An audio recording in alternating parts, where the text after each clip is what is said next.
대림절 두 번째 주일입니다. 그래서 오늘은 두 번째 주에 불을 밝히고 예배를, 말씀을 시작하도록 하겠습니다.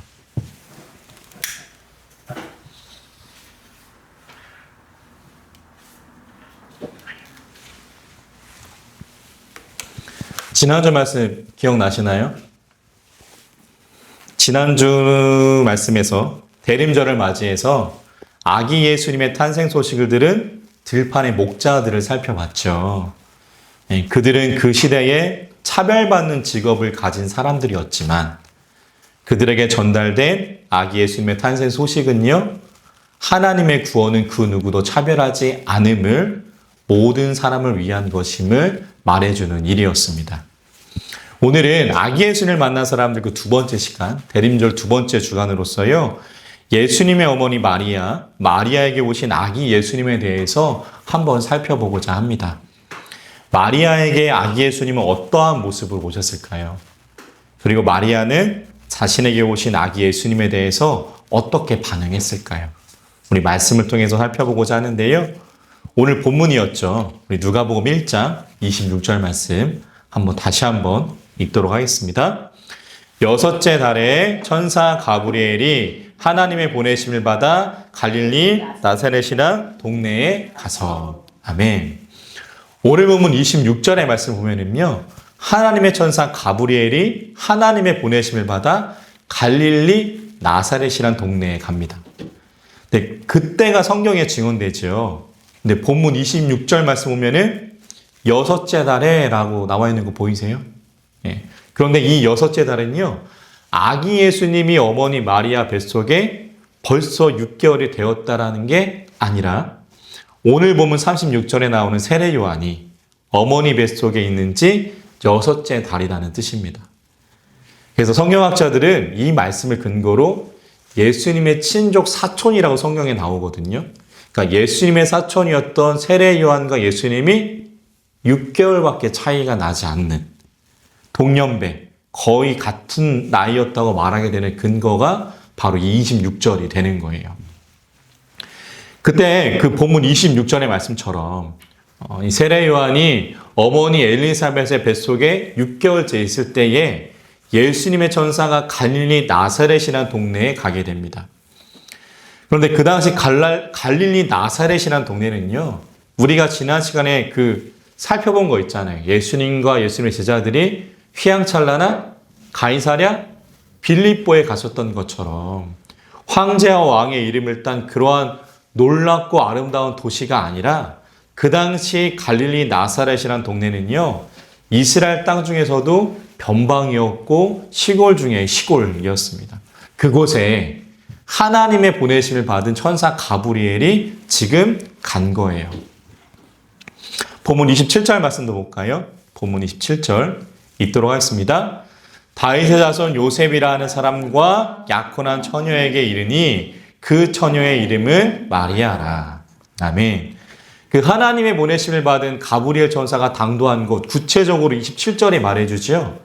27절의 말씀을 보면은 그 천사가 구체적으로 당도한 곳, 도착한 곳은 나사렛 중에서도 다윗의 자손 요셉이라는 사람과 약혼한 여인 마리아가 있는 곳이었습니다. 그런데 그 마리아에게 천사가 다음과 같이 말하는 거예요. 본문 28절 있습니다. 그에게 들어가 이르되 은혜를 받은 자여 평안할지어다. 주께서 너와 함께 하시도다 하니. 아멘. 마리아에게 천사가 하는 말이 뭐예요? 은혜를 받은 자여 평안할지어다. 주께서 너와 함께 하시도다 라는 말이었습니다. 뭐라고 말했다고요? 마리아 너는 은혜를 받은 자다 이렇게 말했다고요. 그런데 갑자기 일어난 이 모든 일에 놀라지 않을 사람은 없죠. 예. 마리아도 예외가 아니라 마리아도 놀라게 됩니다. 본문 29절이요. 있습니다. 처녀가 그 말을 듣고 놀라 이런 인사가 어찌함인가 생각하매. 아멘. 가브리엘 천사의 등장과 그가 하는 말에 마리아는 놀랍니다. 그런데 29절의 말씀을 보면은요, 마리아가 주목한 것은요, 천사가 자기에게 찾아온 것보다도 천사가 자신에게 한 말의 내용이었습니다. 무슨 말이었어요? 28절 말씀 보면은 은혜를 받은 자여 평안할지어다 주께서 너와 함께 하시도다 라는 말이었습니다. 그래서 마리아는 자신을 찾아온 천사보다도 이 말에 더 궁금증이 생기는 겁니다. 이 말이 도대체 무슨 말인지 어떤 의미인지 이 말에 더 마리아는 주목하게 되는 거죠. 우리 본문 30절 말씀 한번 읽어볼까요? 30절 읽도록 하겠습니다. 천사가 이르되 마리아야 무서워하지 말라 내가 하나님께 은혜를 입었느니라. 아멘. 마리아의 마음을 읽은 가브리엘 천사는 두려워 떨고 있는 마리아의 마음을 일단 안심시키고요. 자신이 마리아에게 말했던 은혜가 무엇인지 조금 더 구체적으로 이야기합니다. 31절로 33절의 말씀을 통해서 말이죠.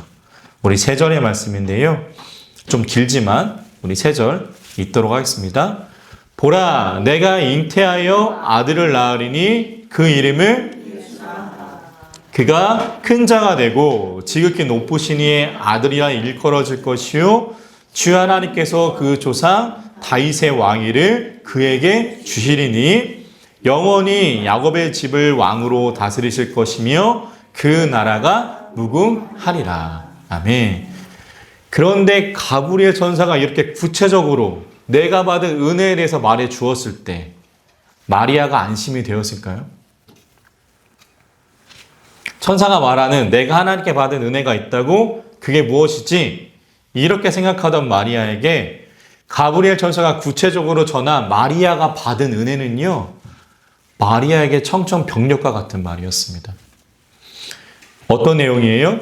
자신이 잉태하여 아들을 낳을 것이고 그 이름을 예수로 해야 된다는 거예요. 더 나아가 태어난 자기 아들이 지극히 높으신 이의 아들이라 불릴 것이고 하나님께서 그의 조상 다윗의 왕위를 내가 낳은 아들에게 주신다는 내용이었고요. 그의 나라는 영원히 무궁할 것이다. 이처럼 놀랄 만한 소식이 지금 마리아에게 전해진 겁니다. 근데 문제는 뭐예요? 우리가 앞서 살펴본 것처럼 마리아는 아직 결혼 전인 약혼 상태였다라는 거죠. 본문 27절의 말씀을 보면은요, 마리아는 결혼한 상태가 아니라 그러니까 정식 혼례식을 치르지 않고 요셉이라는 남자와 결혼할 것이라는 약속만을 받아놓은 상태라는 게 문제였던 거예요. 그래서 가브리엘 천사는 계속 평안을 이야기하고 안심시키려 하지만 마리아는 그 놀랄 마음을 진정시킬 수가 없습니다. 본문 34절 말씀 읽어볼까요? 34절 말씀 읽도록 하겠습니다. 마리아가 천사에게 말하되 나는 남자를 알지 못하니 어찌 이 일이 있으리이까. 아멘. 마리아가 천사에게 질문하는 거 당연하죠. 일단 당신이 나에게 하는 말은 알겠는데 나에게 하나님의 아들이 태어난다는 것까지는 알겠는데 중요한 것은 뭐예요? 지금 내가 결혼한 상태가 아니라는 거죠. 아직 남자를 모르는 약혼 상태라는 겁니다. 그러므로 나는 아이를 낳을 조건이 충족되지 않았는데 어떻게 아이를 낳게 될 것인가? 마리아는 천사에게 반문합니다. 그러자 천사가 말하는 거예요. 35절 있습니다.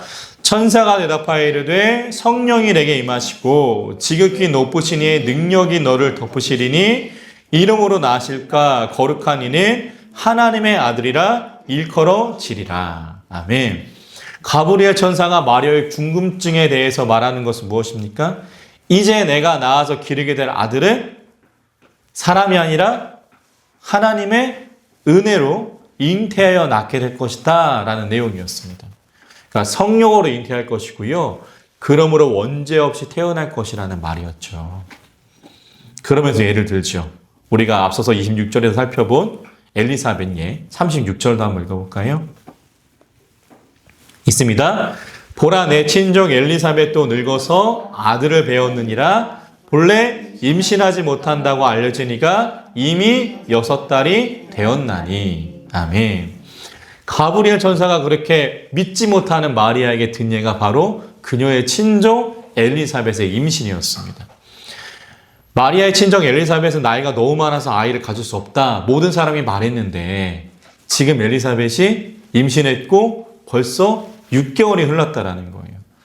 그러니까 하나님의 은혜로 엘리사벳이 임신한 것처럼 너도 그렇게 될 거니까 걱정하지 마라.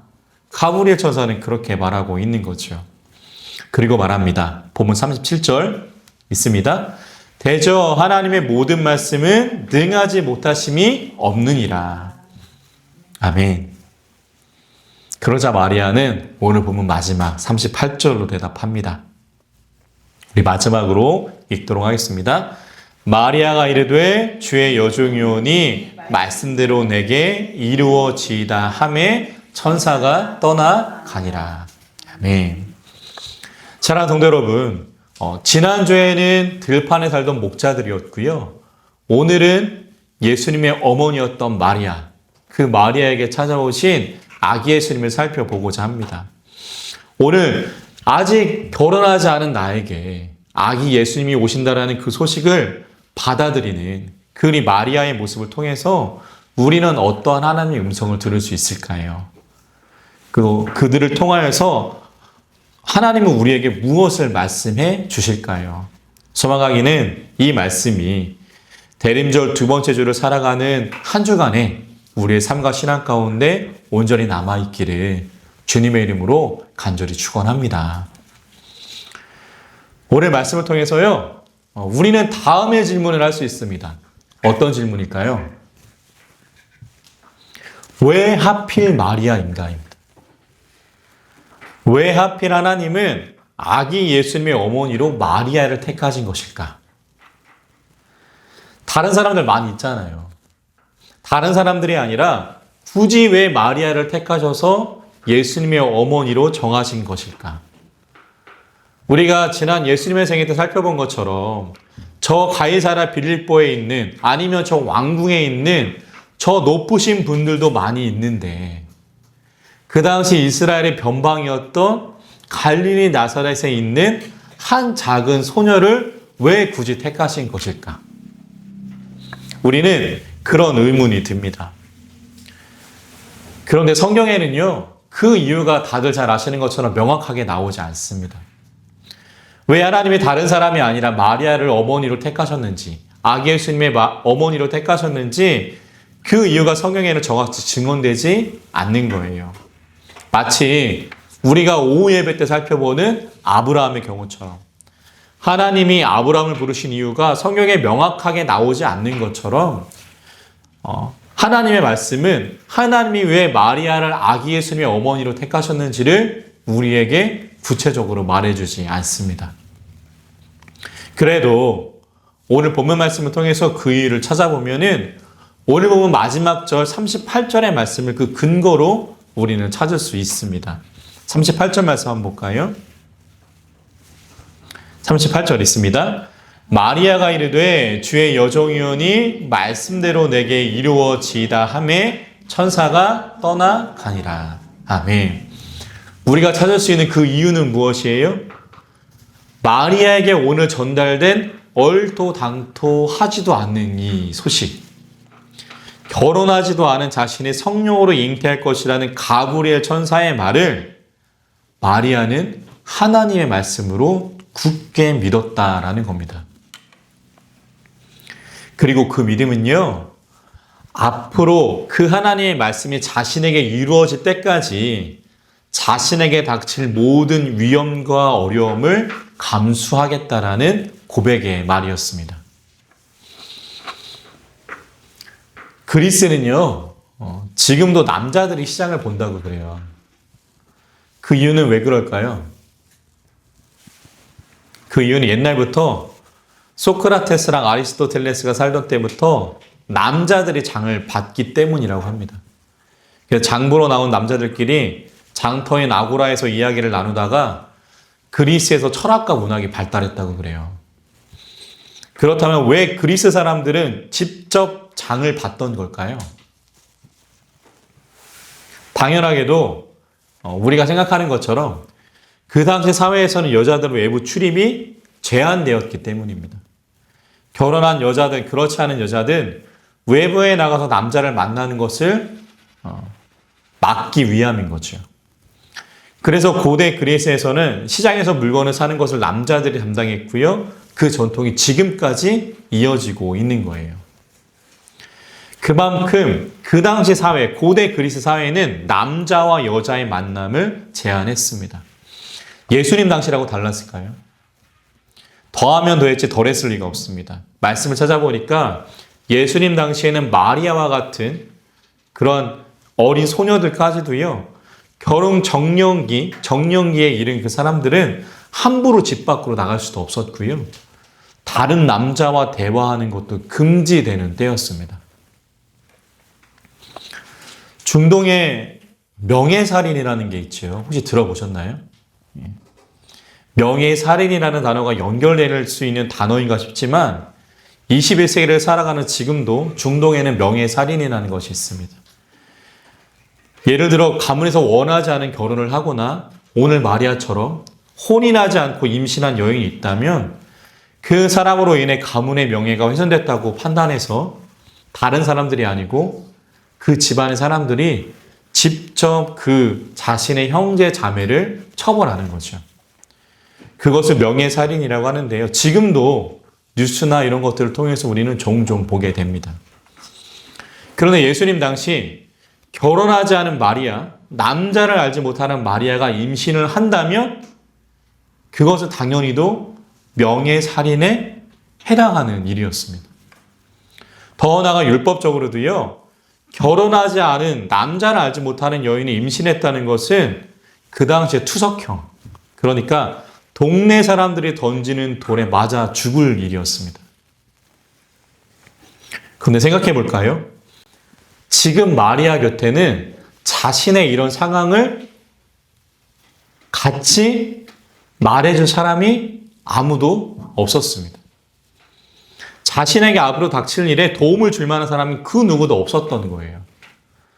하나님이 자신에게 하신 말씀, 자신이 성령으로 잉태되어 아기 예수님을 낳는 일에 옆에서 힘이 되어주고 최소한 나와 같이 세상 사람들에게 하소연이라도 해줄 사람이 단 한 명도 마리아에겐 없었던 거죠. 같이 옆에서 변명이라도 해줄 수 있는 사람이 있으면 좋겠지만 그 누구도 마리아에게는 없었습니다. 그러니까 이제 마리아는 앞으로 자신에게 닥칠 그 모든 위험을 내 스스로 감당해야 했던 거예요. 어린 마리아였지만 이제 앞으로 자신에게 닥치는 이 모든 위험을 몰랐을 리가 없습니다. 네, 마리아는요, 본문 38절의 말씀처럼 대답하는 거예요. 그리고 바로 이 모습이 하나님이 마리아를 택하신 이유가 됩니다. 마리아는 자신에게 정해진 하나님의 말씀, 가브리엘 천사가 하는 말이 진짜 하나님의 말씀이라고 믿었고 그 말씀이 그대로 이루어질 것을 의심치 않습니다. 그것이 어떤 말씀이든지 나에게 다가온 이 말씀을 하나님께서 분명 이루고 이루어 가실 거라는 그 믿음이 마리아에게 있었던 거예요. 그리고 그 믿음이 마리아의 두려움을 넘어섰던 거죠. 그러므로 마리아는 성자 하나님이신 아기 예수님을 낳게 되는 수태고지를 받고 이렇게 수용합니다. 사랑하는 성도 여러분, 그렇다면 우리에게는 얼마나 이러한 믿음이 있을까요? 우리가 가진 믿음은 바람 앞에 촛불처럼 이리 불면 이리 가고 저리 불면 저리 가는 그러한 모습은 아닐까요? 소망하기는 마리아가 갖고 있던, 하나님이셨던 마리아가 갖고 있던 그 믿음이 우리에게도 있기를 소망합니다.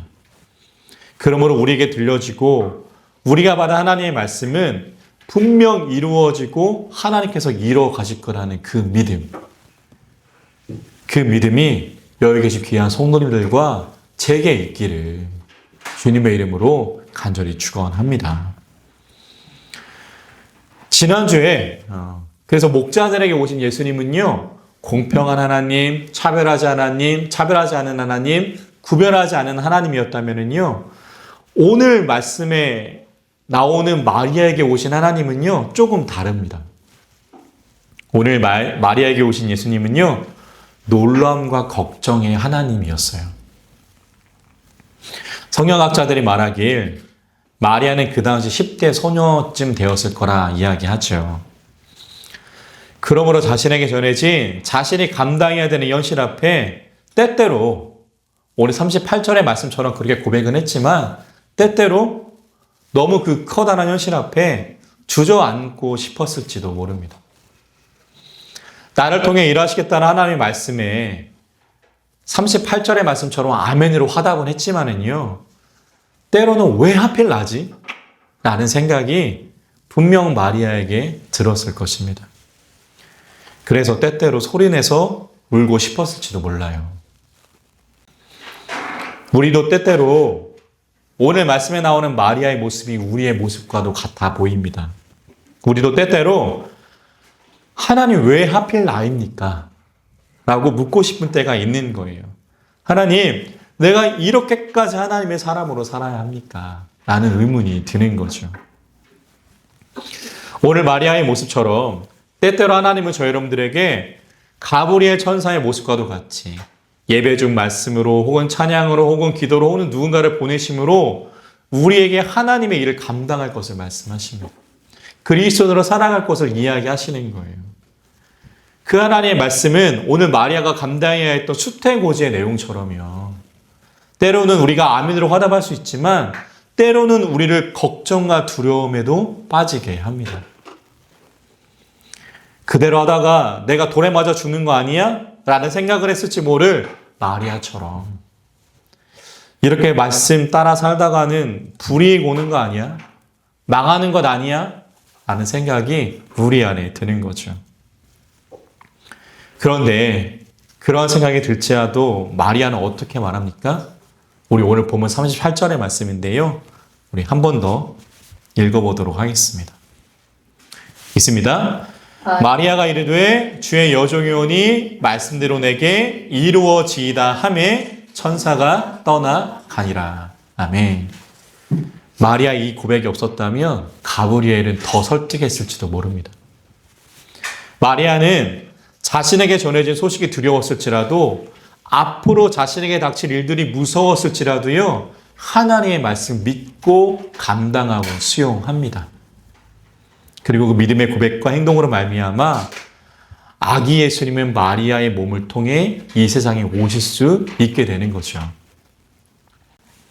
사랑하는 성도 여러분, 우리도 이와 같기를 소망합니다. 소망하기는 그리스도인으로 살아가는 것, 때때로 하나님 말씀대로 사는 것이 아멘으로 화답은 하지만 때때로 두렵고 떨리더라도, 때때로 무섭더라도 그 말씀을 내 삶으로 살아내실 수 있는 하나님의 말씀이 나의 두려움을 넘어서실 수 있는 그런 삶을 살아가는 열심 귀한 성도님들과 제가 될 수 있기를 주님의 이름으로 간절히 축원합니다. 그렇게 말씀을 따라 사는 것이 때때로 엉엉 울고 싶은 모습이라 할지라도요, 하나님 말씀이 나를 통하여 이루어지리라 고백했던 마리아의 모습처럼 저 여러분들이 그 삶을 감당할 때 우리를 통해서도 이 땅에 하나님의 나라가 세워질 줄 믿습니다.